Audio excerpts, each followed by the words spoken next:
আজকে বীরভূম জেলায় চারিদিকে কি দেখছেন আপনারা? লুট লুট লুট।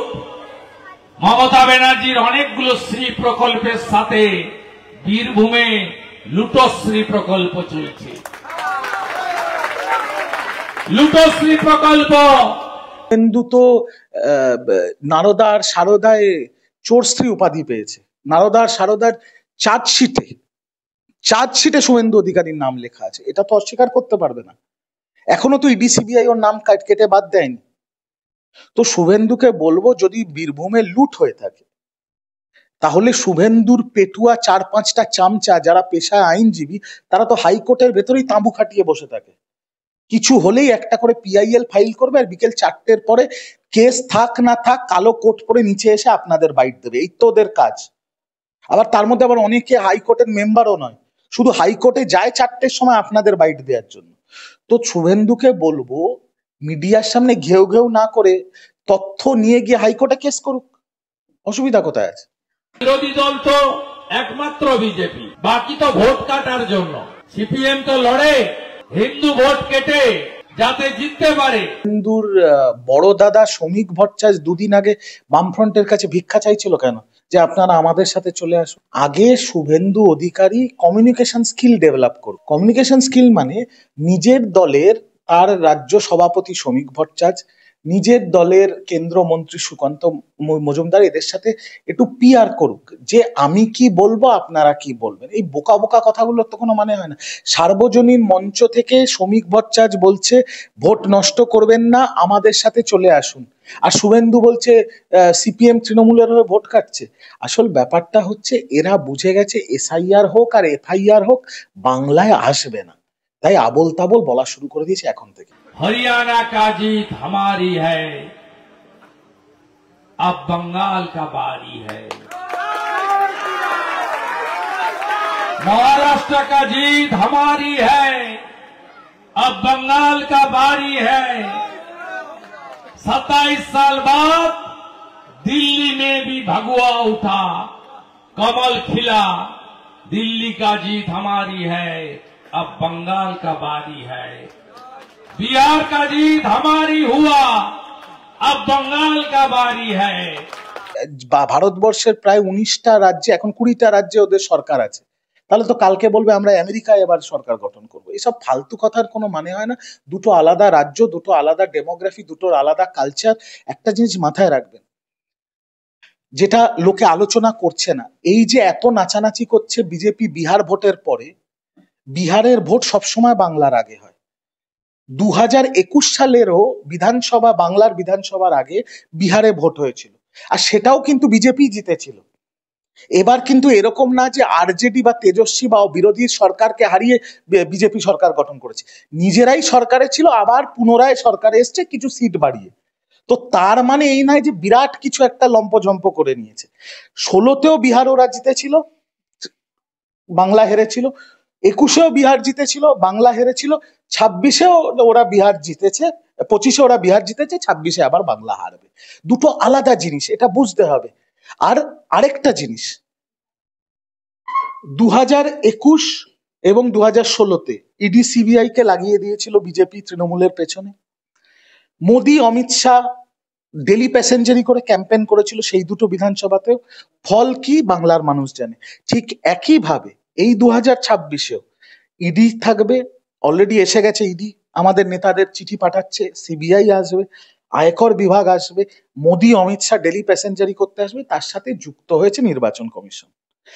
আমার একটা শুধু চ্যালেঞ্জ শুভেন্দু অধিকারীকে, এত বড় বড় কথা শুভেন্দু অধিকারী বলছে 1.5 কোটি রোহিঙ্গা কে বার করে দেবো, এই করে দেবো, ওই করে দেবো, সব করে দেবো। এসআইআর হচ্ছে, এসআইআর হয়ে যাওয়ার পরে ভোট হবে।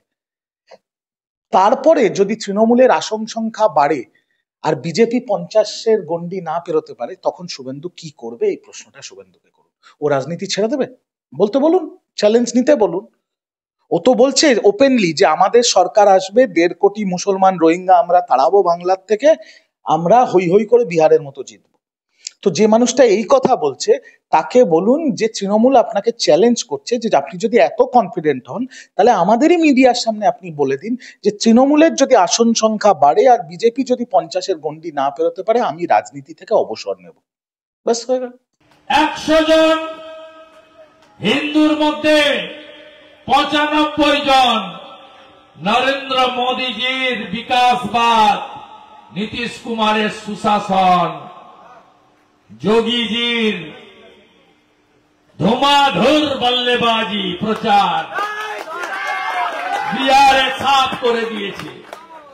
শুধু তাই নয়, শিক্ষিত রাষ্ট্রবাদী মুসলিমরা তারাও বিহারে এগিয়ে এসেছেন জাতীয়তাবাদ রাষ্ট্রবাদকে শক্তিশালী করার জন্য। বিহারে হতে পারে, দেখুন বিহারের ব্যাপারে তো আমি বেশি জানি না, আমি আমার বাংলার ব্যাপারে জানি। বাংলায় আজকের দিনেও 75% হিন্দু আছে। আর তৃণমূল যদি আপনি 2024 বা 2016-21-এর ইলেকশন দেখেন, মানে আমি জাস্ট গত দুটো ইলেকশন বলছি, তাতে তৃণমূল ভোট পেয়েছে 49%, মুসলমান আছে 30%। পুরো 30% তো তৃণমূলকে ভোট দেয় না, কিছু কংগ্রেসকেও দেয়, কিছু সিপিএম কে দেয়।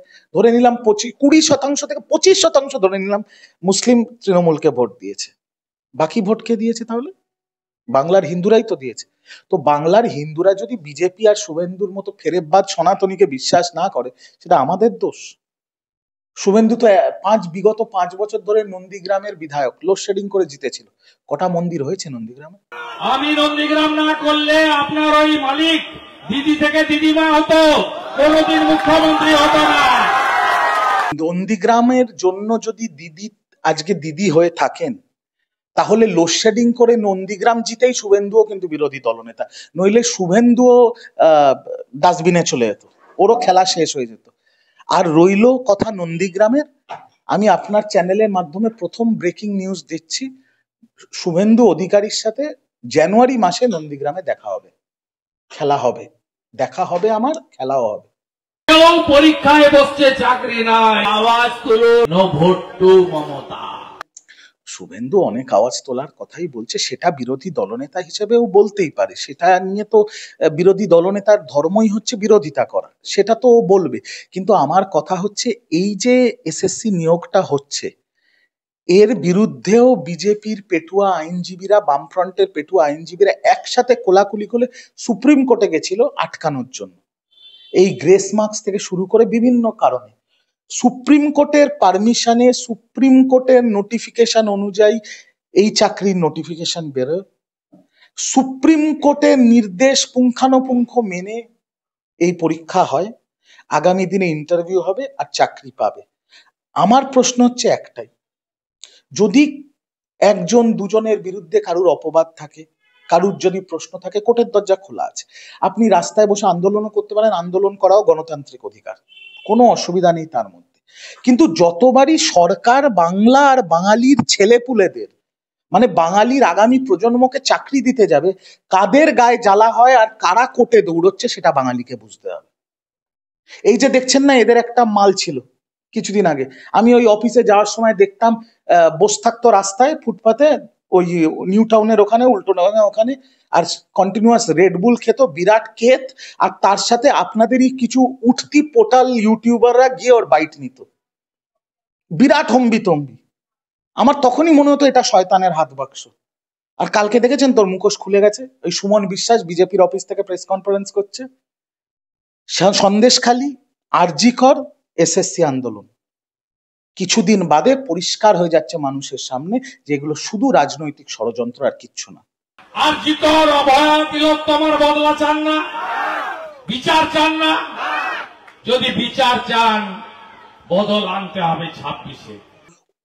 আমার প্রশ্ন, শুভেন্দু অধিকারী কি একেবারে মূর্খ হয়ে গেছে না সস্তার গাঁজা খাচ্ছে?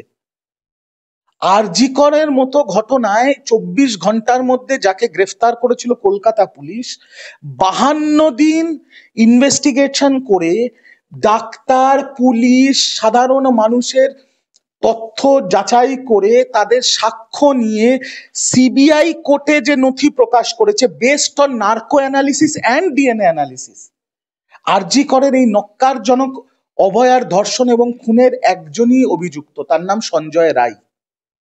তার বাইরে শুভেন্দু কি করবে? তার মানে কি শুভেন্দু অধিকারী সিবিআই এর তদন্তের উপর প্রশ্ন তুলছে? তার মানে কি শুভেন্দু অধিকারী অমিত শাহর উপরে প্রশ্ন তুলছে? শুভেন্দু অধিকারী কি বকলমে বলতে চাইছে যে অমিত শাহ অপদার্থ?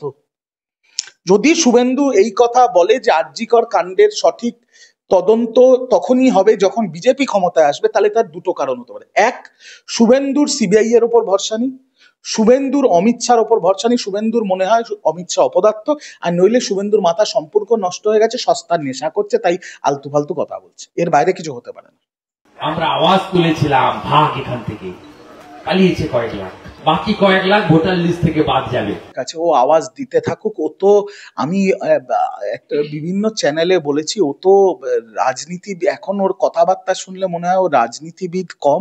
আমি মনে করতাম শুভেন্দু অধিকারী একজন পিওর পলিটিশিয়ান, কিন্তু এখন ওর কথাবার্তা শুনলে মনে হয় ও আর পলিটিশিয়ান নেই, ও এখন অ্যাস্ট্রোলজার হয়ে গেছে। কিছুদিন বাদে দেখবেন এই 26-এর রেজাল্টের পরে ধর্মতলায় টিয়া পাখি নিয়ে বসবে ভবিষ্যৎবাণী করার জন্য। ওর খালি এই মন্তব্য, একের পর এক এই হবে সেই হবে, আর যে ভাগ বলছে এই বলছে, বাংলার মানুষ ওর দলকে ভাগাবে 26-এ। প্রস্তুত হোক শুভেন্দু অধিকারী, এইটুকু বলবো, প্রস্তুত হোক শুভেন্দু অধিকারী।